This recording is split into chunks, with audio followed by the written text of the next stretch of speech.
Okay, hopefully you can still hear me now. Hi there, I'm Elaine Farrow from the University of Edinburgh in Scotland, and this is joint work with my PhD supervisors Johanna Moore and Dragan Gasovic. The topic of this paper is protecting participant identity, and this year's conference theme is toward trustworthy learning analytics. Privacy is a vital aspect of that. Personally identifying information, PII, must always be handled with care. PII is often data that's irrelevant for research. What I mean is things like phone numbers, email addresses, dates of birth, home addresses. We might want to know that something is a phone number, but the number itself is not of interest.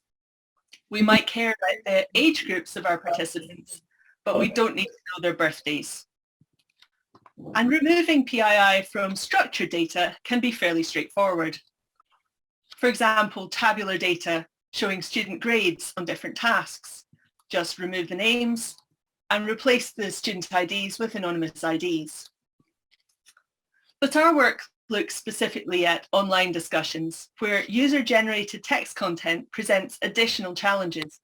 There's no straightforward way to remove personal names from user-generated messages. Personal names used in discussion forum messages are the focus of this study. Participants in online discussions often address each other by name, and the names they use may not match the class list. Things like nicknames, but also misspelled names.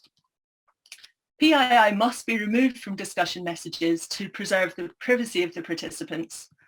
But please note that even after removing all the PII, individuals might still be able to be identified from other context. For example, phrases like the course instructor. And with enough context, even very small things can reveal someone's identity. I once applied for a new job without telling anyone at work. It turned out that one of the interviewers was a friend of my colleague, and he casually mentioned my interview. He didn't mention my name, but using the pronoun she was enough to identify me, the only woman in the team. So here's an example fictional conversation to illustrate some of the issues we deal with in online discussions. Hi, Mary. Interesting presentation. I have to disagree with one of the statements you made, though. In fact, I was reminded of a science fiction novel by Arthur C. Clarke. What do you think? Arthur. Hi, Arthur. I'm not sure if I understand what you mean. Can you explain a bit more? Thanks, Mary Jane. Hello, MJ. I think I understand what our friend Arthur was trying to say. Hope that helps. Robert. Now, there are a lot of names here. Only 2 of them actually appear on the class list. 2 of them are obvious typos for a name on the list. 2 are variants of a name on the class list. One name is stylized with spaces between each of the letters. And the final name is a public figure, not a participant in the discussion. So let me just clarify a bit about the scope of our study, the categories of names we considered. So of course we looked at full names and also subsets like first name only, first and last name, also paying attention to multi-word names like Mary Jane. We looked at shortened forms where Robert becomes Rob, and nicknames which might not relate to the given name but could still give away someone's identity in the same kind of way. And of course, misspelled names. So Arthur with the TH transposed and Mary instead of Mary Jane. So in addition to these types of names, there were categories of names that needed special handling, duplicate names where more than one person uses the same name. Unwanted matches. Arthur C. Clarke, the author, is not the same person as Arthur, the participant. And if the same pseudonym was used for the author as for the participant, then contextual details, for example, someone mentioning the name of one of his books, might in fact reveal the participant's identity. And finally, glued words, where a name is glued to another word.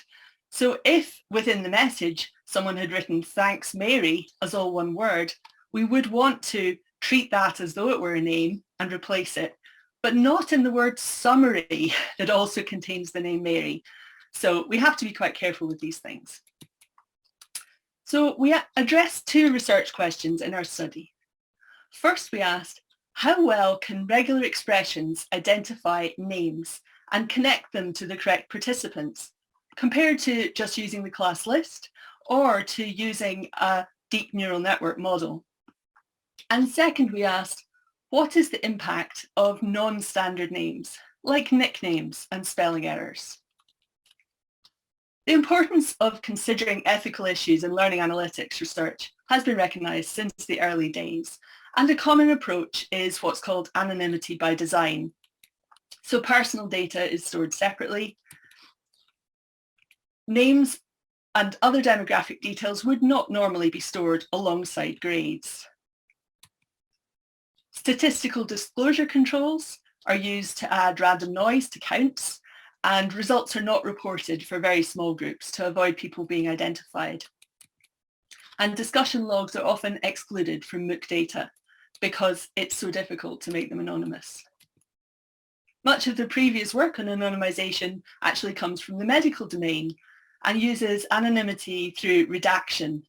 Personal details and narrative reports are simply removed. Names might all be replaced by a single token. So replacing every name with the same token makes it harder to track the flow of discussion between participants. Instead, we would like to identify all the names that refer to the same person so that they can be replaced with the same pseudonym. And again, we need to take special care with public figures and with duplicated names. So we identified two requirements from our own use case. For a pseudonymization tool to be useful, it needs to be able to connect together multiple names for the same individual and to track and resolve duplicate names. We didn't find any tools that could do both those things, and so we developed our own approach. We developed a three-step approach, and the code is available on GitHub. You're free to use it. As we've seen, many names used in the messages are not on the class list, and they wouldn't be found in published lists of names either. So we needed to take a data-driven approach. The first step is to automatically identify possible names in the data. That automatic step won't be perfect, so we need to filter out non-names and add missing names. And then finally, we can perform the substitution. We evaluated our approach using data from 6 sessions of a master's level distance learning course run by a Canadian university. There were 84 unique participants with 148 unique personal names, including multi-word names. Some names were shared by multiple people. And overall, there were 163 valid connections between a person and a name. And we compared approaches in terms of those connections. We calculated recall, precision, and F1 scores. Recall is arguably the most important metric here because it indicates what proportion of the personal names were correctly identified. Missing even one name risks revealing the identity of that individual. Precision indicates what proportion of the suggested mappings are correct and indicates the practicality of using this approach. We also defined coverage as being the proportion of participants where every name used for them was correctly identified. As I've said before, that doesn't mean they're completely safe, completely protected, because there could be other contextual factors that could give away their identity, but it's a good first step. And finally, we counted the missed connections between a person and a name and carried out error analysis. So how can personal names be identified? The first step is to identify possible names in the text. Previous work used names from a social security database, but these are unlikely to contain misspelled names. Named entity recognition was used to anonymize chat logs and STEM lab reports, but those studies found that actually a brute force search just using the class list worked better. Of course, No study would be complete without using a fine-tuned deep learning model, and the text wash tool uses fine-tuned BERT. It can detect many types of PII, including names. After looking at our data, we decided to start by using just simple regular expressions. These can be tailored to specific data to make use of context, but the downside is that they're not portable between data sets. So step one, we used a regular expression to find names at the ends of messages. We have information about the message senders, and that allowed us to connect the names with the IDs. We also looked at the starts of messages. For recipients' names, we used the expression hi name, and we assumed that messages were replies and connected the IDs using that. Sometimes the replies weren't chained together correctly, and so those connections were spurious and had to be removed later on. Now, the regular expressions we used were specific to our data set and to English language, but they did allow the message context to be taken into account. We knew who was sending the message, and we had a fairly good guess who they were sending it to, so we could use that information. We didn't need to find every instance of a name within the messages, but we just wanted to find all of the names and also who they belong to. The automatic process constructed a mapping from individuals to names using the whole data set. In step two, we inspected the mapping manually. Some entries were obviously not names, things like HTML or all, if someone said hi all. Some were names of public figures, not participants. And also glued words had to be handled. We could either edit the data directly, or we could choose to treat Thanks Mary as just another misspelling of the name Mary Jane, so that it would be removed and replaced with the pseudonym. During this manual step, mistaken links can be removed and missing names can be added. Step three is to perform the substitution. So once the names have been identified and connected with individuals, they can be replaced with pseudonyms. And this allows us to track the flow of discussion between participants while protecting their privacy. So addressing our research questions, first of all, we automatically constructed a mapping between the names and individuals using regular expressions, as I've just described. We compared that mapping against a baseline mapping constructed using the class list alone. And we also used the BERT-based model from TextWash to identify names in the messages and construct a mapping. We compared these mappings before applying any manual corrections, so things like HTML and all would still be in there, just to give a fair comparison.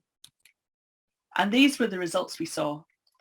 The regular expressions perform better on every metric compared with the deep neural network model from TextWash. And combining the regular expressions with the names from the class list gave the best results overall. Now, precision can, of course, be improved by removing the non-names and the mistaken connections from the mapping. And in the paper, we explore in much more detail the remaining few missed connections, the 19 out of 163 that were not found by that best model. Our second research question asked about the impact of non-standard names like nicknames and spelling errors. So we looked at the distribution of names across the categories, the registered names and their subsets, nicknames, shortened and stylized forms, and misspelled names. And since many names were only used once, we compared both the number of connections and also the number of substitutions that those led to. And here are the results. So we can see that registered names accounted for more than half of the connections and about 3/4 of the substitutions. Nicknames and other shortened or stylized forms were common. They made up about 1/4 of cases. And while misspellings tended not to be repeated, they accounted for over 20% of connections, but they led to very few substitutions. Breaking it down further, we saw that full names were very rarely used. And here we can see the categories of names used for each individual in our data set. Many participants were always addressed just by their first name, but a few unlucky participants had 5 different names used for them. The main limitation of our study is that we use data from 6 sessions of a single course in an English-speaking country. Other data sets will require a modified approach. In step 1, different regular expressions will be required to do that first search for possible names. And it's possible that a different approach entirely might work better. And in step 2, there could be regional variations in the forms of valid names and nicknames that we haven't considered. So in conclusion, we propose 2 essential requirements for a pseudonymization tool to be useful for learning analytics. We propose that it must be able to connect together multiple names for the same individual and to track and resolve duplicate names used by different people. Our code is available on GitHub, and we hope that you do find it useful. Thank you very much for listening.